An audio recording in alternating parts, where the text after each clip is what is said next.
IPL ফাইনালে কলকাতা বনাম হায়দ্রাবাদ, বাংলার শাহবাজের ঘূর্ণিতে বিদায় রাজস্থানের। আইপিএল এর ফাইনালে সানরাইজার্স হায়দ্রাবাদ, রবিবার কলকাতা নাইট রাইডার্সের মুখোমুখি হবে তারা। রাজস্থান রয়্যালসকে শুক্রবার 36 রানে হারিয়ে ফাইনালে হায়দ্রাবাদ। চেন্নাইয়ের মাঠে শিশির পড়ার আশঙ্কা করেছিলেন সঞ্জু স্যামসন, তাই টস জিতে সানরাইজার্স হায়দ্রাবাদকে আগে ব্যাট করতে পাঠান তিনি। কিন্তু শুক্রবার শিশির পড়েনি, ফলে বল করতে অসুবিধা হয়নি হায়দ্রাবাদের। তবে ব্যাট করতে নেমেই শুরুতেই তাদের ধাক্কা দিয়েছিলেন ট্রেন্ট বোল্ট। বাতি পেসার বেশ বেকায়দায় ফেলে দিয়েছিলেন প্যাট কামিন্সদের।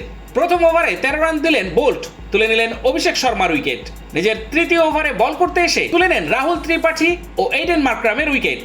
5 ওভারের মধ্যে 3 উইকেট চলে যায় হায়দ্রাবাদের। কিন্তু তাদের আগ্রাসী ব্যাটিং রানের গতিকে কমতে দেয়নি। পাওয়ার প্লেতে 68 রান তুলে নেয় তারা। 15 বলে 37 করেন ত্রিপাঠী, সেটাই হায়দ্রাবাদের রানের গতি কমতে দেয়নি। এবারের আইপিএলে হায়দ্রাবাদকে বারবার ম্যাচ জিতিয়েছে ট্রাভিস হেড। স্মুথ শেভিং এর জন্য শুধুমাত্র কুল, নাথিং এলস। কিন্তু চেন্নাইয়ে তাকে সেভাবে ছড়ি ঘোরাতে দিলেন না রাজস্থানের বোলারেরা। 28 বলে 34 রান করে আউট হন হেড। তাকে আউট করেন সন্দীপ শর্মা, তিনি তুলে নেন হেনরিক ক্লাসেনকেও। দক্ষিণ আফ্রিকান ব্যাটার 34 বলে 50 রান করেন। তিনি হায়দ্রাবাদকে লড়াই করার মতো রানের পুঁজি দেন।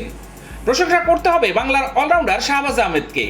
তাকে প্রথম একাদশে রাখেনি হায়দ্রাবাদ, কিন্তু 14 ওভারের মধ্যে 6 উইকেট পড়ে যাওয়ায় তাকে নামিয়ে দেওয়া হয়। শাহবাজ অলরাউন্ডার, স্পিন বোলিংটা যেমন করতে পারেন, তেমনি ব্যাট হাতে দলকে ভরসা দিতে পারেন। হায়দ্রাবাদের এই পরিকল্পনা কাজে লাগলো। 18 বলে 18 রান করেন শাহবাজ, তিনি একটি দিক আটকে রাখেন। উল্টো দিক থেকে বড় শট খেলেন ক্লাসেন। পরপর উইকেট হারিয়ে চাপে পড়ে যাওয়া হায়দ্রাবাদের কাছে তাদের 43 রানের ইনিংস খুব গুরুত্বপূর্ণ হয়ে যায়। তবে শাহবাজ আসল কাজটা করেন বল হাতে। 4 ওভারে 23 রান দিয়ে তুলে নেন 3 উইকেট। যদুশ্রী জাসওয়াল, রিয়ান পরাগ এবং রবিচন্দ্র আশ্বিনের উইকেট নেন শাহবাজ। অন্য ব্যাটারেরাও তার বলে খুব বেশি রান করতে পারেনি। শাহবাজ তার প্রথম ওভারেই তুলে নেন যশস্বীকে, সেটাই ম্যাচের মোড় ঘুরিয়ে দেয়। 12তম ওভারে পরাগ এবং আশ্বিনের উইকেট তোলেন তিনি। 1 ওভারে 2টি উইকেট নিয়ে হায়দ্রাবাদকে জয়ের সরণিতে নিয়ে আসেন শাহবাজ। রাজস্থানের হয়ে লড়াই করেন ধ্রুব জুরেল। দলের বাকি ব্যাটারেরা রান না পেলেও তিনি শেষ পর্যন্ত লড়াই করেন। যশস্বী ওপেন করতে নেমে 42 রান করেছিলেন। বাকি ব্যাটারেরা কেউই 20 রানের গন্ডি পার করতে পারেনি। সেখানে জুরেল 35 বলে 56 রান করেছেন। শেষ পর্যন্ত অপরাজিত ছিলেন তিনি, কিন্তু দলকে জেতাতে পারেননি।